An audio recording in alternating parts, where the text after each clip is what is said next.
Kemarin pertanyaanmu tentang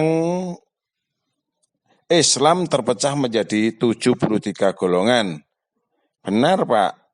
Dan kamu mengatakan Bapak belum tentu selamat karena tidak tahu Bapak termasuk golongan yang mana.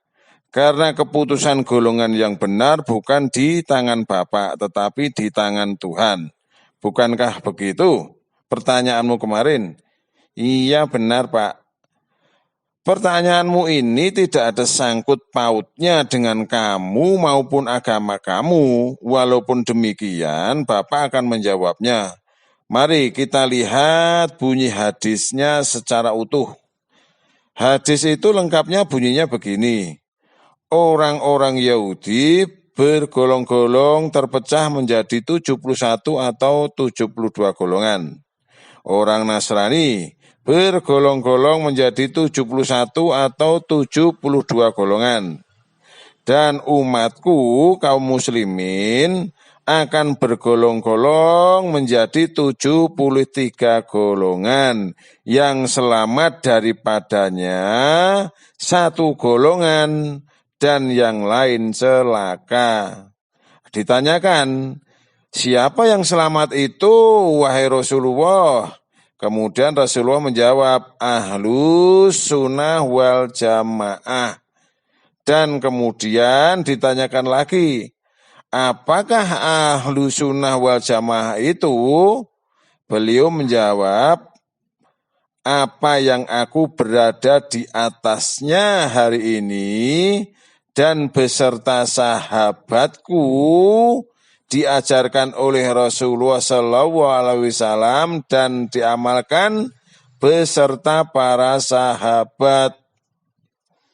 Sebenarnya jawaban ini diperuntukkan untuk kaum muslimin saja karena kamu tidak akan memahami. Karena di alam pikiranmu sudah tertanam merasa tidak percaya. Tapi biar bagaimanapun Bapak akan tetap menjawabnya. Di dalam hadis dijelaskan bahwa yang selamat dari 73 golongan itu adalah Ahlus Sunnah wal Jamaah. Biarlah Bapak kasih tahu buat kamu kalau mau melihat Islam. Saat ini semua golongan Islam yang Sunni, yang Syiah, Nahdlatul Ulama, Muhammadiyah, Hizbut Tahrir, dan sebagainya, mengaku alirannya yang paling Ahlus Sunnah wal Jamaah yang paling benar. Tetapi jawaban secara jelas atas yang mana Ahlus Sunnah wal Jamaah itu adalah adanya di Al-Quran, yaitu di surat Al-Waqiah. Mari Bapak tunjukkan sekali lagi keterangan dan jawaban ini bukan ditunjukkan untuk kamu ya, yang bukan orang Islam. Ya, sekali lagi keterangan ini bukan untuk kamu, tapi untuk sesama kaum muslimin. Mari kita lihat. Quran surat Al-Waqiah ayat 1, apabila terjadi hari kiamat. Ayat 2, terjadinya tidak dapat didustakan atau disangkal. Ayat 3, kejadian itu merendahkan satu golongan dan meninggikan golongan yang lain. Ayat 4, apabila bumi diguncangkan sedahsyat-dahsyatnya dan gunung dihancurkan sehancur-hancurnya. Ayat 6, maka jadilah ia debu yang berterbangan dan kamu menjadi 3 golongan. Jadi menurut Al-Quran, nanti pada hari kiamat seluruh manusia dari yang pertama sampai yang terakhir nanti hanya terbagi menjadi 3 golongan. Ini belum dijelaskan dan belum menemukan golongan yang selamat dari 73 golongan umat Islam, golongan yang disampaikan oleh Nabi Muhammad SAW. Sampai di sini kamu bisa memahami? Lanjutkan saja, Pak. Kamu bisa memahami atau tidak ya terserah kamu, itu urusan kamu. Bapak lanjutkan. Terbagi menjadi 3 golongan yang dimaksud di Al-Waqiah ayat 7 itu apa saja? 1, yaitu ayat 8, yaitu golongan kanan, alangkah mulianya golongan kanan itu. 2, ayat 9, dan golongan kiri, alangkah sengsaranya golongan kiri itu. 3, ayat 10, dan orang-orang yang paling dahulu beriman, merekalah yang paling dahulu masuk surga. Bapak akan bahas satu persatu ya. Kita mulai dari golongan 3. Kita mulai dari golongan 3, yaitu golongan paling dahulu beriman. Siapa mereka? Jawabannya ada di ayat 11 surat Al-Waqiah. Mereka itu orang yang dekat kepada Allah. Kemudian ayat 13. Segolongan besar dari orang-orang yang terdahulu, ini adalah golongan para nabi dan pengikutnya. Bapak ulangi biar paham. Jadi yang dimaksud golongan 3, golongan paling dahulu beriman, siapa mereka? Jawabannya di ayat 11. Mereka itulah orang yang dekat kepada Allah.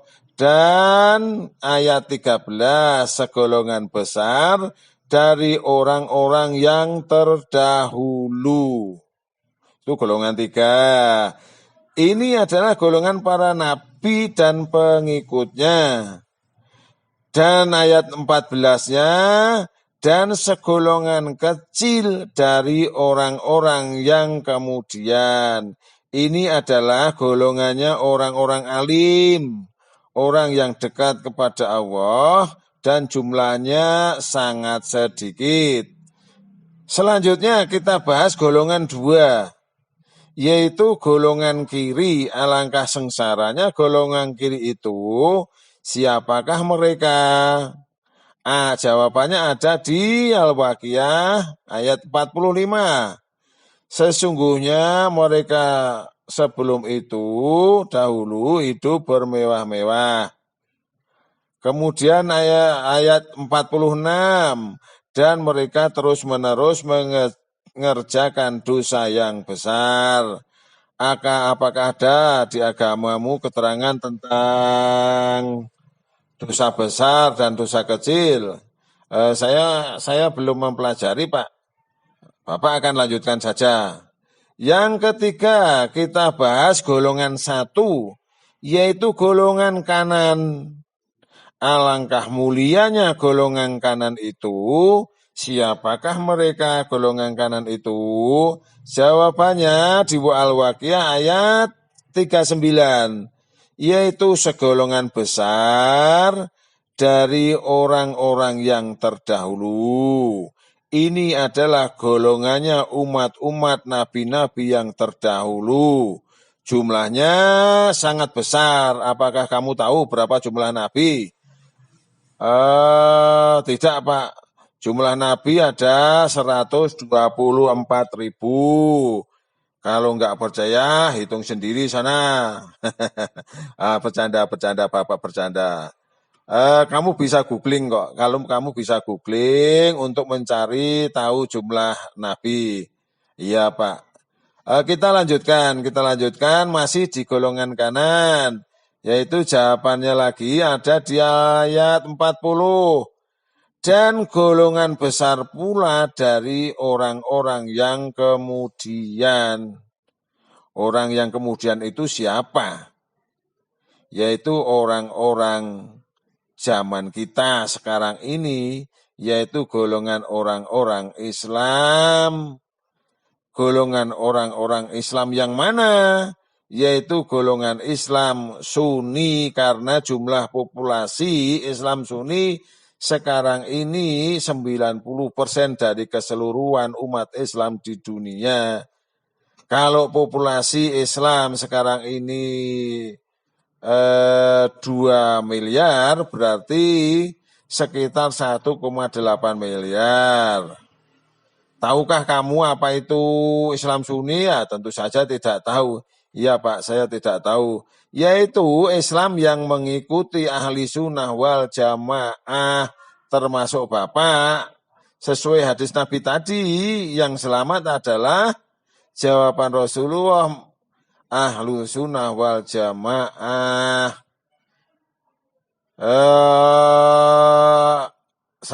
Bapak jelaskan tentang Islam Sunni. Ini kamu yang salah. Sebenarnya pertanyaan ini tidak ada sangkut pautnya dengan kamu, tapi kamu menanyakan hal ini, entah itu titipan siapa, Bapak tidak tahu. Jadi kamu jadi bingung sendiri. Jadi Bapak jelaskan, nah di sini masalah Islam Sunni. Islam Sunni adalah ahlu sunnah wal jamaah atau ahli sunnah wal jamaah bahasa Arabnya. Ahlal sunnah wal jamaah atau ahlu sunnah wal jamaah dalam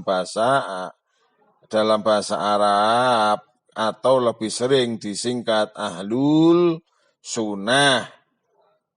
Aswaja atau Sunni adalah firqah muslim terbesar yang disebut dengan ahlu sunnah wal jamaah atau golongan yang menjalankan sunnah Muhammad dengan menekankan pada peneladanan peri kehidupan Muhammad. Sekitar 90% umat muslim sedunia merupakan kaum Sunni. Sunni kadang-kadang disebut sebagai Islam ortodok. Namun para akademisi lain yang meneliti Islam seperti John Burton percaya bahwa tidak ada yang namanya Islam ortodok. Islam Sunni adalah Islam di dalam mazhab Maliki, Hanafi, Hambali, dan Syafi'i. Kalau di Indonesia, baik NU maupun Muhammadiyah adalah termasuk Islam Sunni. Bapak kira cukup ya untuk hari ini? Kalau ada pertanyaan besok saja. Sedikit Pak, kalau boleh sedikit. Saya akan mempertanyakan ini Pak. Pertanyaan yang mana?